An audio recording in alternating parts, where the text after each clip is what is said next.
Okay, I'm going to install a Kobalt table-mounted router onto this Delta table saw. I have a project. I needed to get it done 3 or 4 days ago.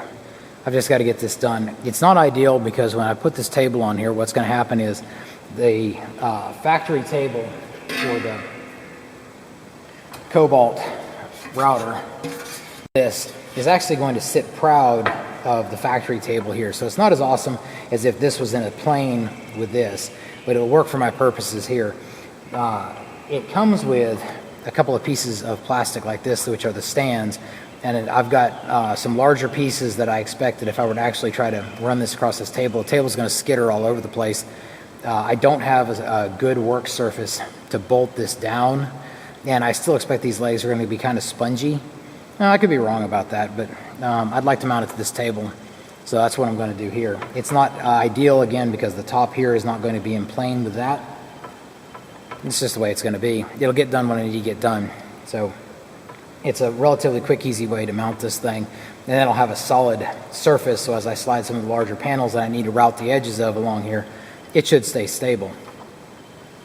This is the router table kit that I got, and I don't know, it was 150 bucks. I got a discount. I've forgotten why, maybe 135 or something like that. It comes with a router. The router has 1/4 and 1/2 inch collets, which is kind of neat. I don't really ever use anything with 1/2 inch, but I can if I want to. This is what I'll be mounting to here. So the first thing that I've done is I have marked this rail right here. This is more of a brace than anything for these rails out here. I don't know if there's any functionality to this. I believe it actually sits a little bit low of this here. I don't believe that this is exactly in a plane. I've never checked. Guess I could check. It is, no, it actually sits about 3/16 of an inch low from level of this plane right here. So it's not really terribly useful for anything that I know of, anyway. So what I've done is I've laid that up here. I've measured centers. I've already drilled pilot holes here. And what I'm going to do is actually drill this and tap these for 1/4 by 20. And I've got 1/4 by 20 cap head, socket head screws, whatever. Got these that will fit into the casting and will sit below the surface, so when I slide things across, this won't interfere with it. I have a 1/4 by 20 tap. I'm not sure what these are technically called. I call it a spiral tap. There's probably a better technical name for it. I love these because I can run these on a drill press, and they cut quickly. Not like the straight fluted taps that the hand taps. I don't like those. Those are. This seems like it cuts faster, easier, and more importantly, is I can power drive it without snapping taps. So the first thing I'm going to do is I'm going to drill the bore with a number 7 drill. As I said yesterday, I already made pilot holes for these drills.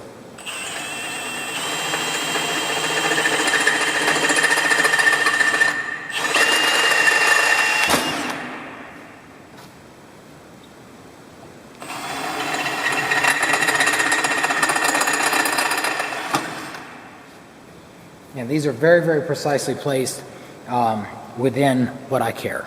That's how precise they are. They're close enough to the holes in that it doesn't make any difference. There's a little bit of play in the holes in the aluminum casting to allow this to fit through there. And if I need to move it just a little bit, I'll have those holes within a 32nd of an inch of where they need to be. That's good enough for what we're doing here. So now that that is done, just for the heck of it, I did bring my hand tap wrench, and I thought I might try this. I might try it with the drill if I find this to be too frustrating. It's difficult to get a 3-jaw chuck to bite onto this surface. This stuff is remarkably tough.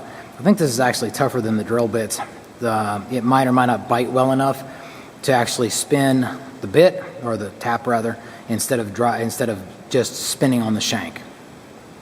So we'll see how miserable this is. If it's really miserable, then I'll switch.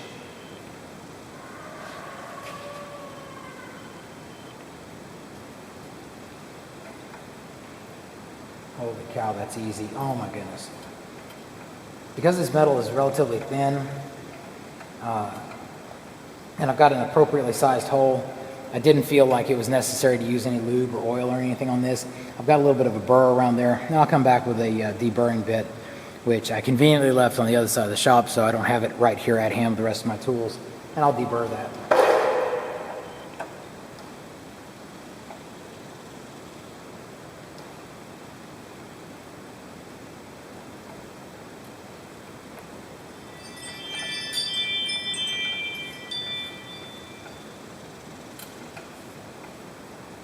I love these spiral taps.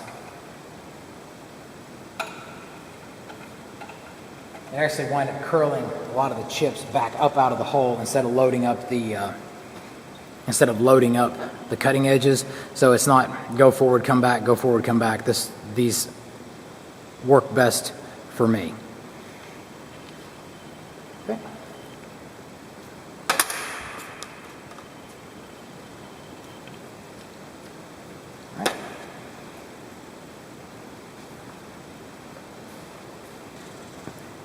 I believe that these are called zero flute chamfering bits. It's got a bore through it, and these work really, really well. These are cheap ones from Horrible Freight. I've bought one in the past. It was a larger one than this. I bought it from Fastenal. Quite a bit more expensive, I promise, but it's really good. These are good enough.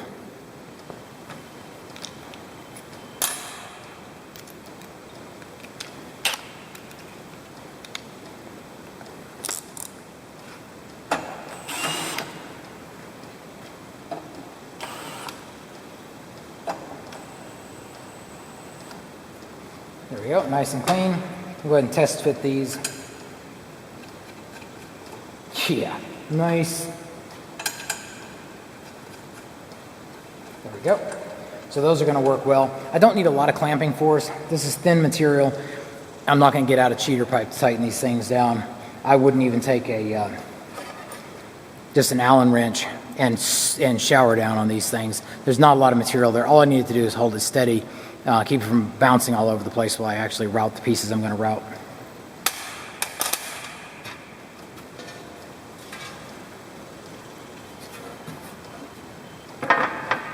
Now, this is an original piece of the table saw. It's just part of the plane that comes off from the cast piece right there. It's just some thin metal that's been formed into basically a pan, turned upside down, bolted into place. And there was a couple of different ways that I could mount this.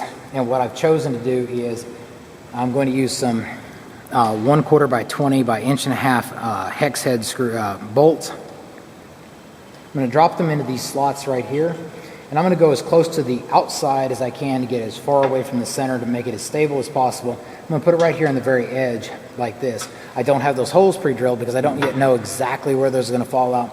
The precision here is getting these two bolts here to go into that narrow piece. This is only about 5/8 of an inch across. So I needed that to be precise. I didn't have a lot of play to make and wiggle room to screw this up. Then on the back side, what I did is I got fender washers, and there's a lot of different ways you can do this. I have an iron worker, and I sheared this off. It doesn't make any difference. You could just clamp these in a vise and grind them down, and I basically D'd the side of it and turned it into like a letter D.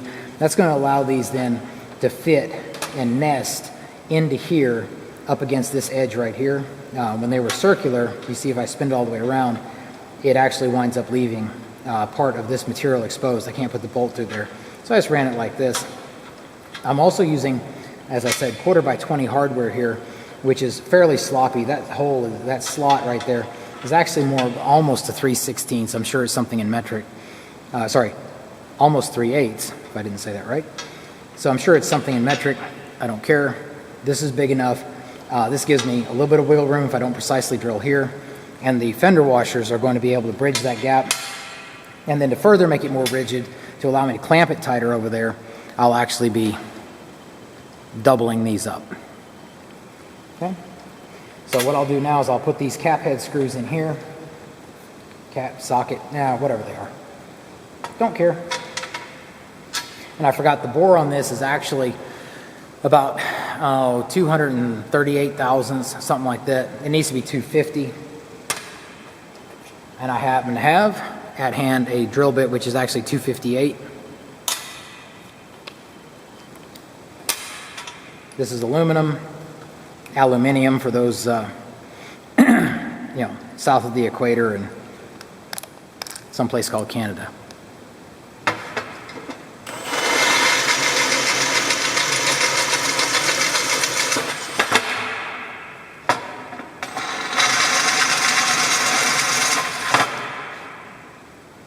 It would have been nice to be able to do those holes with a drill press. My drill press is at the other shop, or one of the other shops, which I'm trying to move into this shop, but I can't get everything done. There we go. Dump the chips, throw that back on. There we go, right in. Holy cow. Ultra precision.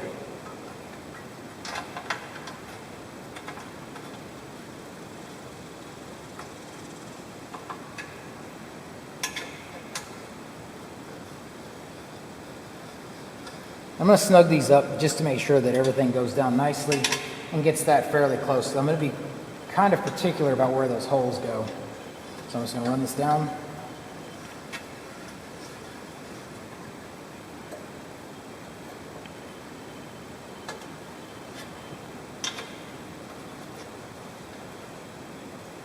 Because the metal that I'm screwing into is so thin, and I don't want to strip that out, and I'm afraid of stripping it out, and basically you can see I'm just using my thumb and my finger, kind of shortening the length there to try to not overdo it, because it doesn't just hit a spot where it suddenly gets tight. I could hit a spongy spot and not realize it until it's too late. So that's good. I'll wiggle this, and it's as solid as the rest of the table, which, yeah, you can see it still moves some. One of the feet may not be fully down, or it could be the made in China tubular steel, which is probably about as thin as a sheet of paper that supports this thing. But it's good enough for what I need to do. Now that that part is done,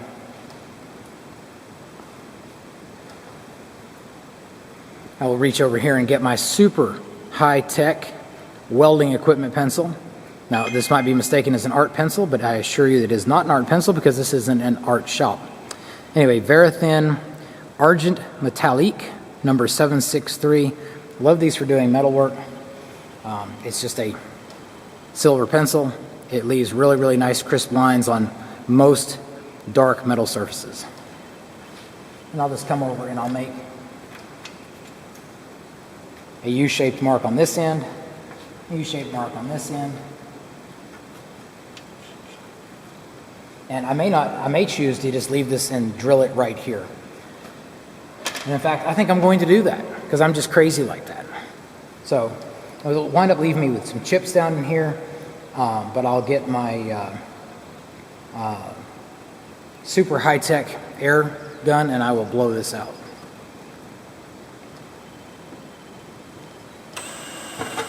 Okay, it's going to walk. Let's see if the smaller bit might be a little bit better at starting a hole.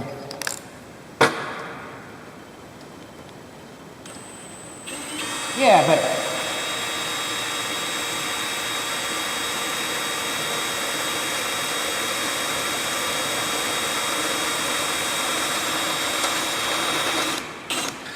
Plenty good. I didn't puncture it. On this thin metal like this, I don't think it's going to make much difference. Once I have enough of a hole there to guide the big bit, I think it's going to drill just fine. On thicker material, I would definitely go all the way through on that pilot hole. Dang it.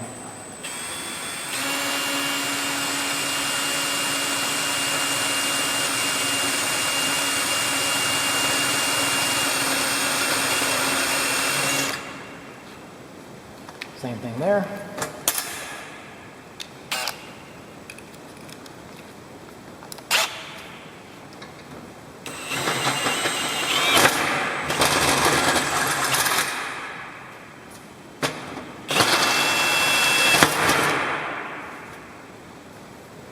Blow that out.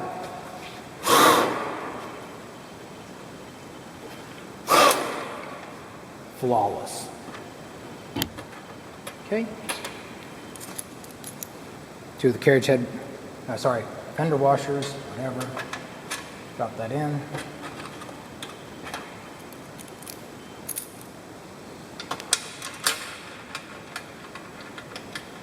That.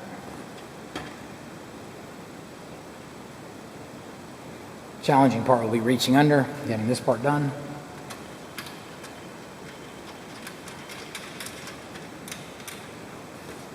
I got nylock nuts for this portion here, just so that the vibration of the router wouldn't try to back them off. I don't think that's going to be a huge problem, and obviously I don't have any kind of lock on these hex head, whatever you call those things, socket head screws, whatever.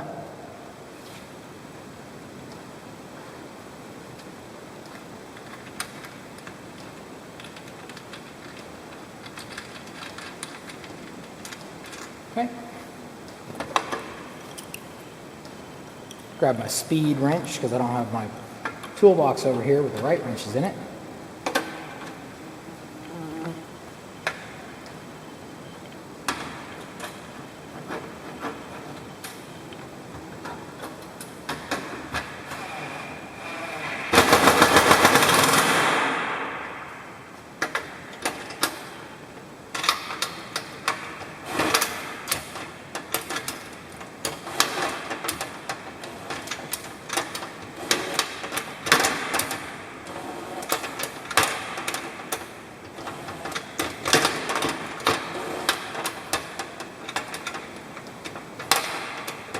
Wow.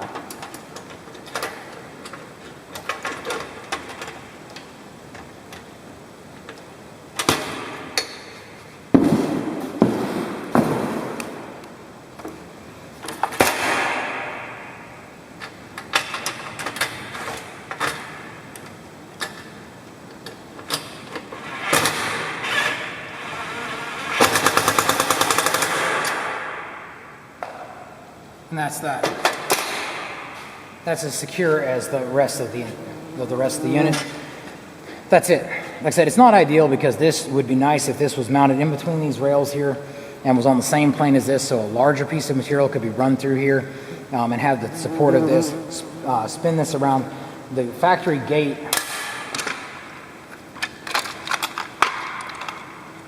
whatever this is would be nice if it was then spun around so that larger work pieces could be brought in. I don't have super large work pieces. I'm just going to make do the best I can. Like I said, not ideal, but it's better than using those plastic legs and then trying to bolt it to another surface. I don't have time for that. I just need to get this job done. That's it.